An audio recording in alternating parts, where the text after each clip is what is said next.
Shalom saudaraku yang dikasihi oleh Tuhan Yesus Kristus. Mari kita siapkan hati untuk masuk dalam doa syukur hari ini.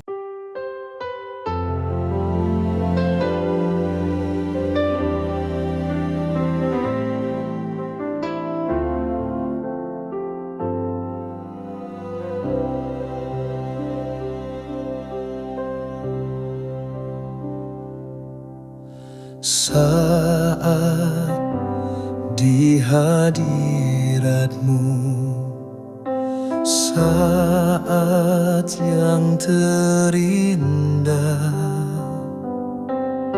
saat menyembah Bapa dalam kekudusan.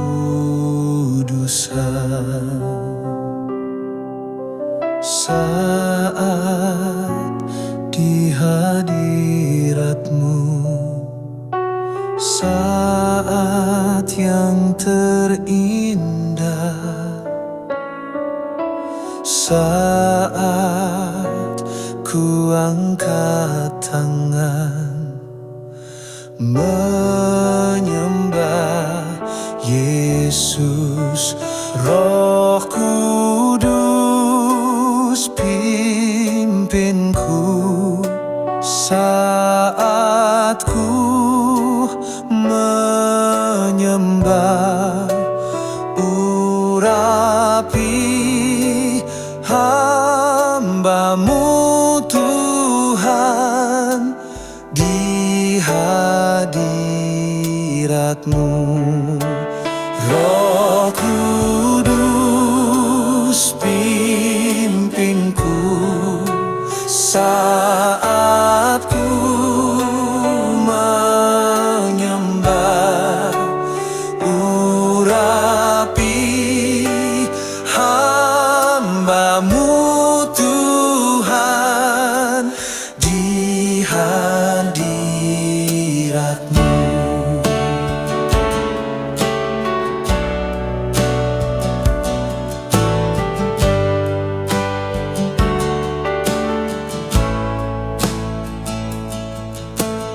Saat di hadirat-Mu, saat yang terindah, saat menyembah Bapa dalam kekudusan. Saat di hadirat-Mu, saat yang terindah, saat ku angkat tangan menyembah Yesus. Roh Kudus pimpinku saat ku menyembah, urapi hamba-Mu Tuhan di hadirat-Mu. Roh Kudus pimpinku saat ku menyembah, urapi hamba-Mu Tuhan di hadirat-Mu.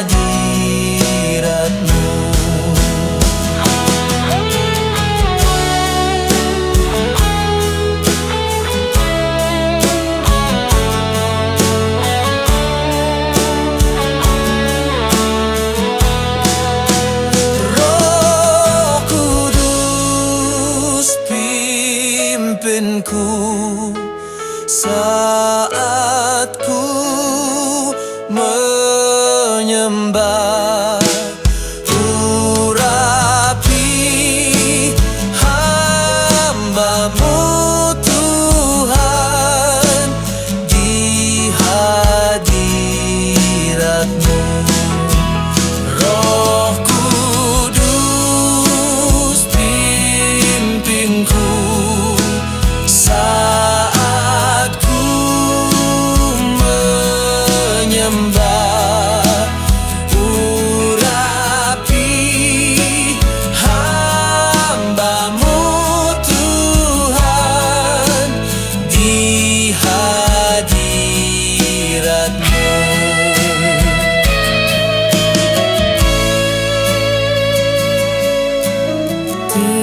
hadirat-Mu.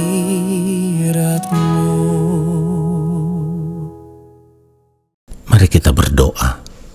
Allah Bapa yang Maha Kudus, saat ini kami sungguh-sungguh mau mempersiapkan hati kami untuk diisi dengan kebenaran firman-Mu.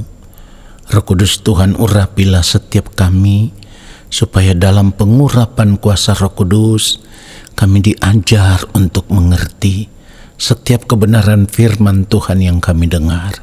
Lalu kami mau hidup seturut dengan firman-Mu ya Tuhan, di sepanjang umur hidup kami.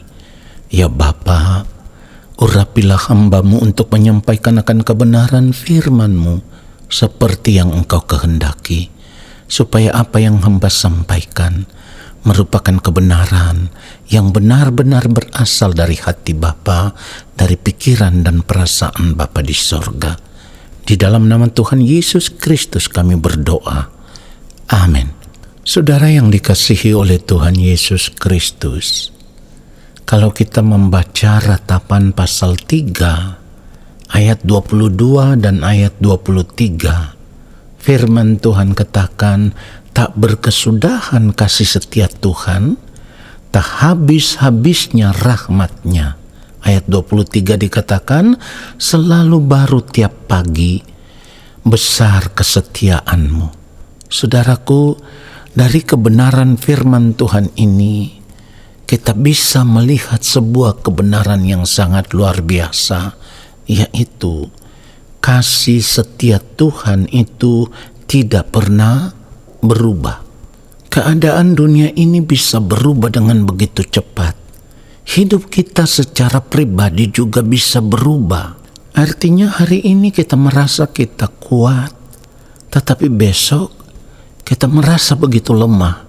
Hari ini kita hidup, kita merasa cukup dengan apa yang kita miliki. Artinya kita punya uang, kita punya segala sesuatu. Tetapi bisa saja besok apa yang kita miliki itu bisa hilang lenyap dalam sekejap, saudaraku. Hari ini kita hidup, kita merasa begitu sehat. Tetapi besok bisa saja kesehatan tubuh kita mulai terganggu. Itulah hidup, saudaraku. Yang ada di dunia ini tidak stabil. Artinya semua bisa berubah di dalam sekejap. Tetapi satu yang tidak pernah berubah adalah kasih Tuhan. Itulah kenapa firman Tuhan katakan, tak berkesudahan kasih setia Tuhan, tak habis-habisnya rahmat-Nya.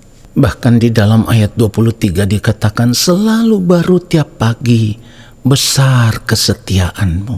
Saudara yang dikasihi oleh Tuhan Yesus Kristus, dari kebenaran firman Tuhan yang kita baca ini, seharusnya kita bisa mengerti kasih Tuhan itu tidak tergantung suasana. Kasih Tuhan itu tidak tergantung musim. Ya, kasih Tuhan itu tetap, bahkan tidak pernah berubah sampai selama-lamanya. Saya ulang sekali lagi, kasih Tuhan itu tetap, bahkan tidak pernah berubah sampai selama-lamanya. Pertanyaannya sekarang adalah, kalau kasih Tuhan itu tetap, bagaimana dengan kasih kita kepada Tuhan?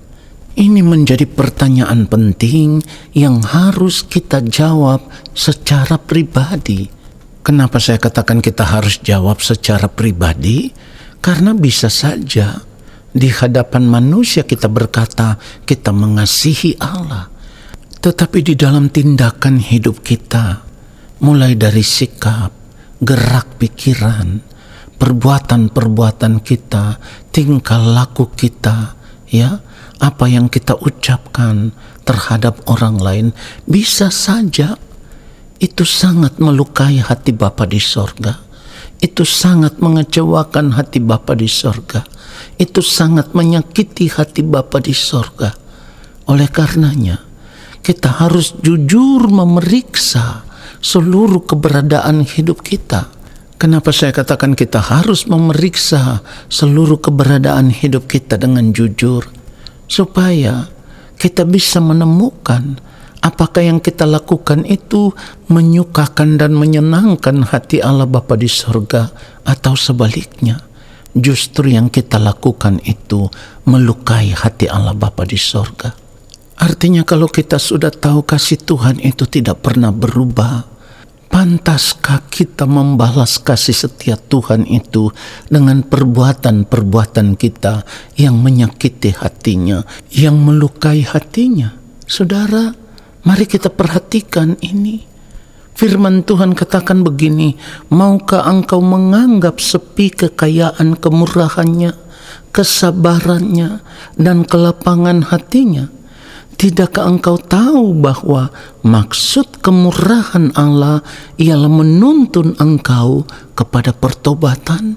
Jadi seharusnya kita mengerti bahwa kalau firman Tuhan katakan kasih setia Tuhan itu tidak pernah berubah, berarti kita juga harus berjuang untuk menyatakan kasih kita kepada Bapa di sorga dengan cara hidup kita yang benar-benar benar di hadapannya. Kenapa demikian? Karena yang harus kita ingat adalah sekalipun kita tahu kasih setia Tuhan itu tidak pernah berubah, tetapi kita juga harus sadar Allah Bapa di sorga adalah Allah yang tidak bisa melanggar hakikatnya sebagai Allah yang adil. Artinya selama kita hidup di dunia ini, kita akan melihat penjagaan, pemeliharaan Tuhan yang begitu sempurna atas kehidupan kita. Karena Allah akan selalu menyatakan kasih-Nya yang tidak pernah berubah itu atas setiap orang percaya. Tetapi persoalannya adalah ketika nanti masa hidup kita di dunia ini berakhir dan kita semua harus menghadap pengadilan Tuhan, maka disitulah kita akan melihat bahwa Allah yang setia itu juga setia atas keadilannya. Sebab Allah tidak bisa melanggar hakikatnya sebagai Allah yang adil. Firman Tuhan katakan, Ia akan menghakimi tanpa memandang muka. Jadi sebagai orang percaya kita tidak boleh memandang, kita tidak boleh melihat kasih setia Tuhan itu hanya demi kepentingan kehidupan kita di dunia ini. Bahwa sebagai orang percaya Tuhan akan menjaga, Tuhan akan memelihara, Tuhan akan mencukupi kehidupan kita sesuai dengan apa yang kita perlukan atau sesuai dengan apa yang kita butuhkan. Tetapi kita juga harus melihat jauh sampai di kekekalan bahwa Allah juga tidak akan pernah berubah untuk menyatakan keadilannya. Artinya, sekalipun kita hidup sebagai orang percaya yang selalu menikmati kasih setia Tuhan selama kita hidup di dunia ini, tetapi kalau cara hidup kita tidak sesuai dengan kehendak Allah Bapa di sorga, maka di kekekalan nanti, di hadapan pengadilan Tuhan nanti, kita akan dipandang sebagai orang-orang yang tidak layak di hadapan Tuhan. Itulah yang firman Tuhan maksudkan tadi. Di mana firman Tuhan katakan di dalam Roma pasal 2 ayat 4, maukah engkau menganggap sepi kekayaan kemurahannya, kesabarannya, dan kelapangan hatinya? Tidakkah engkau tahu bahwa maksud kemurahan Allah ialah menuntun engkau kepada pertobatan? Saudara dengar ini. Bagaimana kita bisa melihat kasih setia Tuhan itu tidak pernah berkesudahan dalam kehidupan kita? Mulai saat ini mari kita sadar kalau hari ini kita terbangun dari istirahat tidur sepanjang malam, lalu kita masih menghirup nafas hidup, itu artinya Allah sedang menyatakan kasih setianya yang tidak pernah berkesudahan itu di dalam kehidupan kita. Jika demikian, di sepanjang hari hidup kita, kita juga harus berjuang untuk membalas kasih setia Tuhan dengan cara hidup kita yang benar-benar benar di hadapan Tuhan. Berjuang untuk menjaga kehidupan kita supaya tidak berbuat salah lagi, tidak berbuat dosa lagi di hadapan Allah Bapa di sorga. Lalu di sepanjang hari hidup kita, Semua yang kita lakukan, kita mau melakukan itu hanya dengan satu tujuan, untuk memuliakan Tuhan. Itulah yang firman Tuhan katakan, jika engkau makan atau jika engkau minum atau jika engkau melakukan sesuatu yang lain, lakukanlah semuanya itu untuk kemuliaan Allah. Kenapa demikian? Karena Allah Bapa di sorga sudah terlebih dahulu menyatakan kasih setianya dalam kehidupan kita dengan satu tujuan, yaitu supaya pada akhirnya ketika masa hidup kita di dunia ini berakhir, kita bisa diterima di dalam rumah Allah Bapa di sorga. Di dalam Roma pasal 5 ayat 8 dikatakan, akan tetapi Allah menunjukkan kasih-Nya kepada kita oleh karena Kristus telah mati untuk kita ketika kita masih berdosa. Artinya Allah telah menyatakan kasih setianya untuk hidup kita. Bukan saja untuk hidup hari ini selama kita ada di dunia ini, tetapi lebih daripada itu, Allah menyatakan kasih setianya kepada kita di dalam Kristus Yesus dengan satu tujuan. Allah Bapa di sorga ingin membela hidup kekal kita, supaya pada akhirnya kita bisa kembali kepada Allah Bapa di sorga dalam keadaan sebagai orang-orang yang telah dibenarkan. Jadi kalau kita sudah menerima kasih setia Tuhan yang tidak pernah berkesudahan itu, mari rubah cara hidup kita. Kita harus kembali kepada Allah. Kita harus terus hidup dalam pertobatan, hidup dalam kebenaran, hidup dalam kesucian, sampai waktu Tuhan tiba bagi kita, supaya kehidupan kita boleh ditemukan berkenan di hadapan Allah Bapa di sorga, dan kita bisa diterima di dalam rumah Bapa. Tuhan Yesus memberkati kita semua. Amin. Mari kita berdoa. Terima kasih Bapa untuk kebenaran firman-Mu yang sungguh menyadarkan kami, sungguh memberkati kami, dan saat ini kami mau berjuang untuk terus hidup benar di hadapan-Mu ya Bapa. Kami tidak mau lagi menyanyiakan kasih setia-Mu dalam kehidupan kami. Kami mau hidup menyukakan, menyenangkan hati Bapa di sorga. Kami bersyukur untuk firman-Mu ya Tuhan, dan saat ini kami percaya Engkau akan memberkati kehidupan kami. Segala berkat kasih karunia daripada Allah Bapa di sorga, rahmat cinta kasih yang berlimpah-limpah dari Tuhan Yesus Kristus, di dalam persekutuan yang manis dengan Roh Allah yang kudus, turun atas kehidupan kami, menyertai langkah hidup kami, sekarang dan sampai selama-lamanya. Amin. Saudara, terima kasih sudah mengikuti doa syukur hari ini. Tuhan Yesus memberkati kita semua. Shalom.